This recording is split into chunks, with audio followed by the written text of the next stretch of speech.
Have you ever found someone's behavior strange, annoying, or even downright rude? Was this person from a different culture than yours?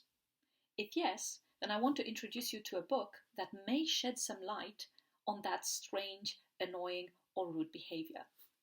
The Culture Map. The book made me laugh, it made me think, and it also made me a bit sad.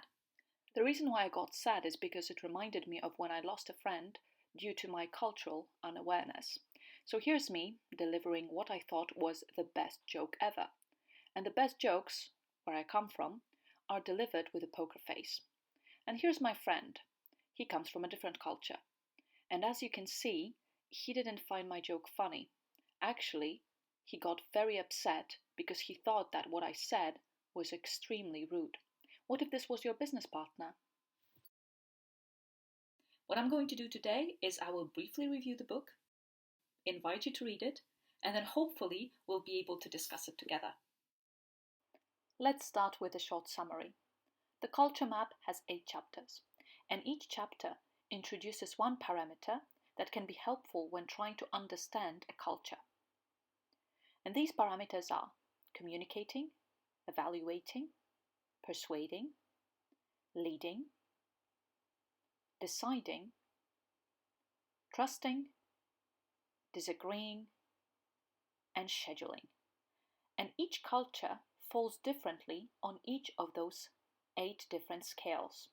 And then by connecting the dots, what you're doing is you're drawing your culture map.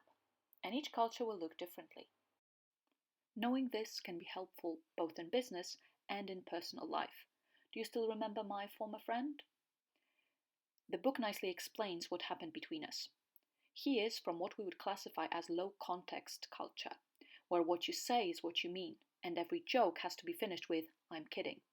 Me, on the other hand, I come from a culture that is just a bit more towards the high context end of the scale, and it was enough to cause a misunderstanding. Reading a book after a tough day at work can seem a bit daunting.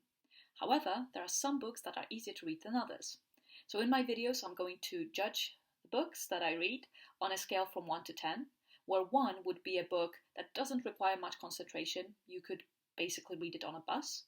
And a 10 would be a much more complicated book, the one that you want to be well rested for, and the one that requires a lot of concentration. So, where does the Culture Map fit on my scale? I'd give it a 3. Even though the model that the author introduces is quite complex, she illustrates her points using stories from when she worked with people from different countries. This makes it a light read. So if you've read the book, but you're still hungry for more, there is one more book that you may find interesting. This book was recommended to me back when I studied business, and I found it extremely helpful. It's called When Cultures Collide. Now, I would give it a 6 on my relative difficulty scale, but in addition to his model for understanding different cultures, the author as well writes 1 chapter per each culture.